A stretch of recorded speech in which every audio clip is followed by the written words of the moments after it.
हाल ही में आपने देखा होगा एक फिल्म रिलीज हुई द केरल स्टोरी। किसने देखी किसने नहीं देखी ये तो बात की बात है, लेकिन चर्चाएं आपने खूब सुनी होंगी क्योंकि द केरल स्टोरी का जो प्रमोशन था उसके एक्टर एक्ट्रेस प्रोड्यूसर या डायरेक्टर नहीं कर रहे थे, बल्कि उसका प्रचार खुद प्रधानमंत्री नरेंद्र मोदी कर रहे थे। उनकी पूरी कैबिनेट कर रही थी। खुद जहां जहां बीजेपी शासित राज्य है वहां के मुख्यमंत्री और वहां के कैबिनेट मंत्री कर रहे थे। यानी इस फिल्म के प्रमोशन में भारतीय जनता पार्टी ने अपनी पूरी ताकत झोंक दी थी। वजह थी कर्नाटक में सत्ता पाने की। लेकिन दो बुरी खबरें निकल कर आई हैं दोस्तों सामने। पहली बुरी खबर यह निकल कर सामने आई कि इस फिल्म का नाम लेते ही कर्नाटक में माहौल ऐसा बन गया कि पासा ही पलट गया। कर्नाटक के जो चुनाव परिणाम सामने आए वो सबके सामने है कि किस तरह से माहौल खराब करके नफरत फैलाकर ऐसी फिल्मों का प्रमोशन करने के बाद क्या हाथ लगता है, हार हाथ लगती है। तो भारतीय जनता पार्टी कर्नाटक से बाहर हो गई। लेकिन दूसरी जो बुरी खबर है वो खुद द केरल स्टोरी के एक्टर एक्ट्रेस प्रोड्यूसर और डायरेक्टर के लिए है, क्योंकि देश के अंदर दो राज्यों ने पहले ही कह दिया साफ तौर पर कि इसको रिलीज नहीं होने देंगे, इसकी स्क्रीनिंग नहीं होने देंगे। एक तो तमिलनाडु में नहीं हो पाई और दूसरी पश्चिम बंगाल में। उसको लेकर बुरी तरीके से कोस ही रहे थे। लेकिन इन सब के बीच खबर निकलकर ये आई है सामने कि प्रधानमंत्री नरेंद्र मोदी के बेहद खासम खास दोस्त, जिसे लेकर गोदी मीडिया बहुत ज्यादा माहौल बनाने में जुटी हुई थी, उस देश ने भी साफ तौर पर कह दिया है कि इस फिल्म को रिलीज नहीं होने देंगे। नमस्कार, मैं हूं प्रज्वल गौतम और आप देख रहे हैं द कंटा।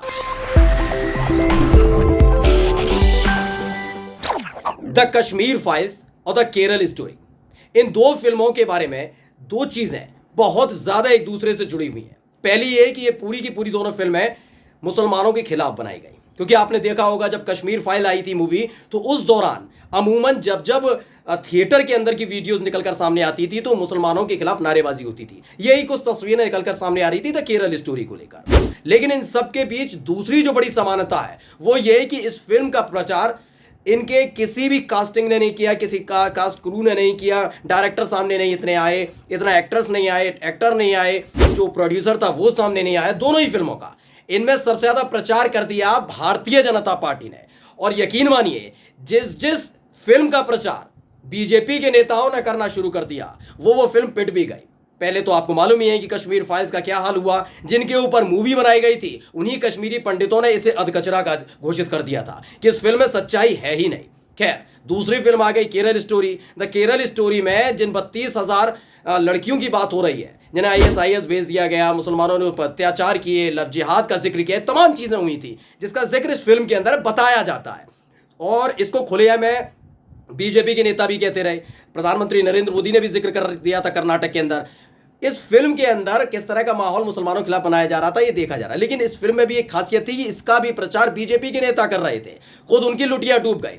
लेकिन तमिलनाडु ने साफ तौर पर कहा था, यानी MK स्टालिन की तरफ से साफ तौर पर संदेश दे दिया गया था कि ऐसी किसी भी फिल्म को रिलीज वो नहीं होने देंगे अपने राज्य में जो इस तरह का माहौल खराब करने का काम करती है, बिना सबूत के बनाई गई है। 32,000 लड़कियों का जिक्र लगातार उस फिल्म में किया जा रहा है। यानी ये तो प्रोपेगेंडा फिल्म है, एजेंडे के तहत बनाई फिल्म है। और अगर ऐसा नहीं है और सच्चाई पर आधारित ये फिल्म है, क्योंकि बार बार बीजेपी के नेता कह रहे हैं कि इस फिल्म को जरूर देखना चाहिए, तो अगर इस फिल्म को देखना चाहिए और सच्चाई है इस फिल्म में, तो 32,000 लड़कियों का पूरा डेटा निकलकर सामने आना चाहिए कि क्या वाकई इस फिल्म में जिन 32,000 लड़कियों का बार बार जिक्र हो रहा है वो लड़कियां वाकई सच्चाई में थीं या ये काल्पनिक घटनाओं पर आधारित एक फिल्म है सिर्फ माहौल खराब करने के लिए। तमिलनाडु की तरफ से साफ मना कर दिया गया। वहीं ममता बनर्जी जो पश्चिम बंगाल की मुख्यमंत्री हैं, उनकी तरफ से भी कह दिया गया कि अपने राज्य में इस फिल्म को रिलीज नहीं होने देंगे। वजह सिर्फ ये नहीं है कि आप कोई फिल्म बना रहे हैं उस पर रोक लग रही है, फिल्म के बाद जो माहौल बनता है, जो एजेंडा सेट किया जा रहा है, किस पार्टी के लिए सेट किया जा रहा है, यह समझना बेहद जरूरी हो जाता है। जब किसी फिल्म से राजनीतिक महत्वाकांक्षाएं पूरी की जा रही हो तो उस फिल्म को रिलीज करने से साफ तौर पर इनकार कर दिया तमिलनाडु ने भी और साथ ही पश्चिम बंगाल ने भी। वो बात अलग है कि बीजेपी शासित राज्यों में न सिर्फ इस फिल्म को रिलीज किया जा रहा है, प्रमोशन, सब काम धाम छोड़ दिया गया कि कोई काम हो ना हो इस फिल्म का प्रमोशन करना है। सरकारी दफ्तर में बैठकर भारतीय जनता पार्टी शासित राज्यों के मुख्यमंत्री अपने मंत्रियों के साथ बैठकर सरकारी दफ्तर में इसकी स्क्रीनिंग कर रहे हैं। सोचिए, एक फिल्म की स्क्रीनिंग करानी पड़ रही है, यह स्थिति बन गई है। क्यों? क्योंकि इस फिल्म के तहत जिस समुदाय को टारगेट किया जा रहा है उसी मोहब्बत के साथ, उसी तल्लीनता के साथ बीजेपी भी उसी समुदाय से उतना ही स्नेह करती है। खैर, बुरी खबर यह निकलकर सामने आई कि ब्रिटेन ने साफ तौर पर इनकार कर दिया है कि उनकी ये फिल्म रिलीज नहीं होगी। यानी कि ऋषि सुनक जैसे ही वो प्रधानमंत्री बने थे ब्रिटेन के, तो बार बार ये कहा जा रहा था, भाई देखिए, गोदी मीडिया ने कहा कि एक भारतीय ब्रिटेन का प्रधानमंत्री बन गया। इसे इस तरीके से दिखाया जा रहा था और समझाने की कोशिश की जा रही थी कि जैसे भारतीय जनता पार्टी का कोई कैंडिडेट ब्रिटेन में जाकर चुनाव लड़ा और अब बीजेपी की सरकार भी ब्रिटेन में बन गई। मतलब खासम खास दोस्त बताया जा रहा था। ऐसा लग रहा था कि प्रधानमंत्री नरेंद्र मोदी और ऋषि सुनक दोनों लंगोटिया यार हैं। मतलब बहुत करीबी रिश्ता है दोनों के अंदर। अभी हाल ही में एक पिक्चर भी सामने आई थी जिसमें ऋषि सुनक से प्रधानमंत्री नरेंद्र मोदी बात कर रहे हैं। उस फिल्म को लेकर, उस तस्वीर को लेकर भी गोदी मीडिया ने बहुत माहौल बनाया था। लेकिन अफसोस की बात यह है कि जिस फिल्म का प्रचार खुद प्रधानमंत्री नरेंद्र मोदी कर रहे थे, जिस फिल्म को सच्चाई से पूरी तरीके से आधारित फिल्म बता रहे थे भारतीय जनता पार्टी के तमाम बड़े नेता, उसी फिल्म को रिलीज करने से ब्रिटेन में इनकार कर दिया गया, जहां के प्रधानमंत्री ऋषि सुनक हैं। आप खुद अंदाजा लगाइए कि वहां की सरकार ने भी साफ कह दिया कि भाई हम रिलीज नहीं होने देंगे। जो उन्होंने कहा है वो भी हम आपको दिखा रहे हैं। उनका साफ तौर पर कहना है, ये अंग्रेजी में उन्होंने ट्वीट किया, लेकिन जो इसका हिंदी अनुवाद है ये कि ये फिल्म पूरी तरीके से स्क्रीनिंग के लिए तैयार थी, लेकिन इसे आखिरी वक्त में हमें कैंसिल करना पड़ा। वजह यह थी कि इसमें कोई भी ऐसे तथ्य सामने नहीं रखे गए थे जिससे इसे रिलीज कर दिया जाए, क्योंकि पहले ही माहौल खराब करने वाली टाइप की फिल्म लग रही है। लेकिन कुछ तो चीजें बताई जाएंगी। हमारे देश की तरह नहीं है कि पठान फिल्म आई, उसमें दीपिका पादुकोण ने कोई कलर पहन लिया, उसे भगवा से जोड़ दिया, बैन करने पर उतरवाया भारतीय जनता पार्टी के सांसद और मंत्री। ऐसा नहीं है। वहां पर कोई रंग भेद वाली चीजें नहीं है। वहां पर ये तमाम चीजें नहीं चलती। वहां सरकार विरोधी या विपक्ष विरोधी कोई भी चीजें ऐसे बनती नहीं है। फिल्मों पर आधारित कम से कम राजनीति वहां नहीं होती। वहां साफ सुथरी चीजें दिखाई जाती हैं स्क्रीन पर जनता के मनोरंजन के लिए। वो बात आ गई कि हमारे देश में अगर आएंगे तो ऐसी फिल्मों को प्रमोट किया जाता है।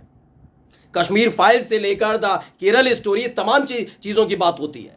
तो इन्हीं फिल्मों को लेकर, इसी स्पेशली इस फिल्म को लेकर साफ तौर पर कह दिया गया कि ब्रिटेन की तरफ से कि इसकी स्क्रीनिंग रोक दी गई है, रद्द कर दिए गए हैं। और जिन जिन लोगों ने इस फिल्म को देखने के लिए ब्रिटेन के अंदर पैसे दिए थे, उनके पैसे भी रिफंड कर दिए गए कि भाई अपने अपने पैसे ले लो, लेकिन माहौल हम ब्रिटेन में खराब नहीं होने देंगे।